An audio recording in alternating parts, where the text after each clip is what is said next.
प्रधानमंत्री नरेंद्र मोदी अपने गुजरात दौरे के दौरान सोमनाथ मंदिर पहुंचे, जहां उन्होंने 72 घंटे के अनुष्ठान में भाग लिया। ओम सद्यो जातं प्रपद्यामि सद्यो जाताय वै नमो नमः। भवे भवेनाति भवे भोष्मान् भवद्वाय नमः। ओम स्वस्ति न इंद्रो वृद्धस्रवाः स्वस्ति नः पूषा विश्ववेदाः। और मंदिर के गौरवशाली इतिहास को दर्शाने वाला एक भव्य ड्रोन शो देखा।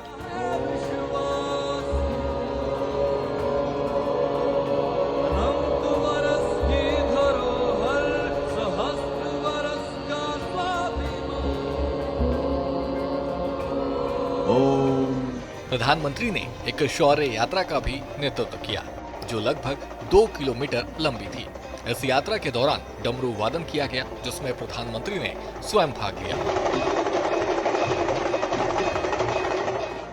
इसके बाद पीएम मोदी सोमनाथ मंदिर पहुंचे, जहां उन्होंने विधि विधान के साथ भगवान सोमनाथ की पूजा की और देश प्रदेश के सुख समृद्धि की कामना की।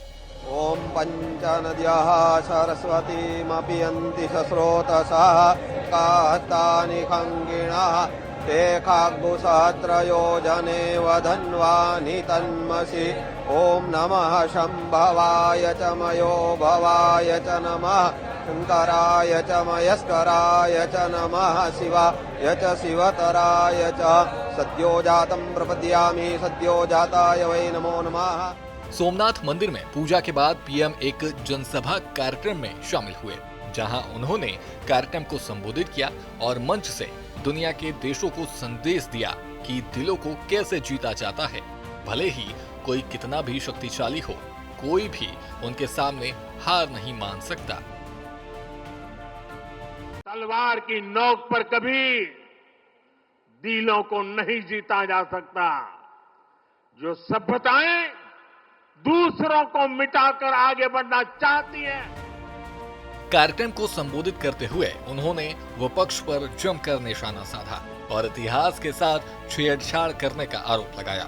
साथ ही देशवासियों से एकजुट होने की भी अपील की। वीर हमीर जी गोहिल का पराक्रम, बेगड़ा भील का शौर्य, ऐसे कितने ही नायकों का इतिहास सोमनाथ मंदिर से जुड़ा है। लेकिन दुर्भाग्य से इन्हें कभी उतना महत्व नहीं दिया गया। बल्कि आक्रमण के इतिहास को भी कुछ इतिहासकारों और राजनेताओं द्वारा व्हाइट वॉश करने की कोशिश की गई।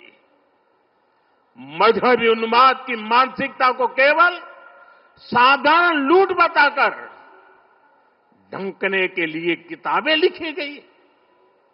सोमनाथ मंदिर एक बार नहीं, बार बार तोड़ा गया। अगर सोमनाथ पर आक्रमण केवल आर्थिक लूट के लिए हुए होते तो 1000 साल पूर्व पहली बड़ी लूट के बाद रुक गए होते, लेकिन ऐसा नहीं हुआ। सोमनाथ के पवित्र विग्रह को तोड़ा गया। बार बार मंदिर का स्वरूप बदलने की कोशिश हुई और हमें पढ़ाया गया कि सोमनाथ को लूट के लिए तोड़ा गया था।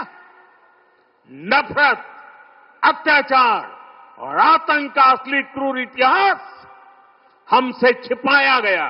तुष्टीकरण के ठेकेदारों ने हमेशा इस कट्टरपंथी सोच के आगे घुटने टेके। जब भारत गुलामी की बेड़ियों से मुक्त हुआ, जब सरदार वल्लभ भाई पटेल ने सोमनाथ के पुनर्निर्माण की शपथ ली, तो उन्हें भी रोकने की कोशिश की गई। 1951 में तत्कालीन राष्ट्रपति डॉक्टर राजेंद्र प्रसाद के यहां आने पर भी आपत्ति जताई गई। उस समय सौराष्ट्र के सर्वाधिक मशहूर हमारे जाम साहब महाराजा दिग्विजय सिंह जी आगे आए थे। भूमि अधिग्रहण से लेकर सुरक्षा व्यवस्था तक उन्होंने राष्ट्रीय गौरव को सबसे ऊपर रखा था।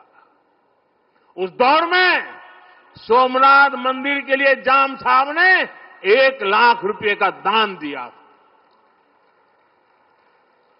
और उन्होंने ट्रस्ट के प्रथम अध्यक्ष के रूप में बड़ी जिम्मेदारी निभाई।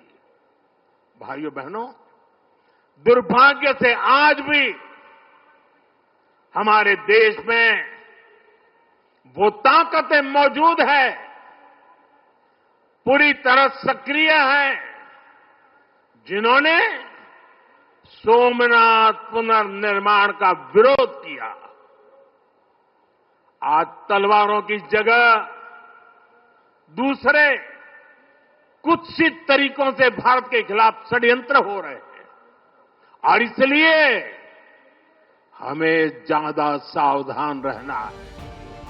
कार्यक्रम को संबोधित करते हुए पीएम मोदी ने एक बार फिर अपने संकल्प का जिक्र किया और भारत को दुनिया की तीसरी बड़ी अर्थव्यवस्था बनाने की बात कही। इसके साथ ही उन्होंने लोगों से स्वदेशी वस्तुओं को अपनाने की भी अपील की, जिससे देश आत्मनिर्भरता के क्षेत्र में आगे बढ़ सके।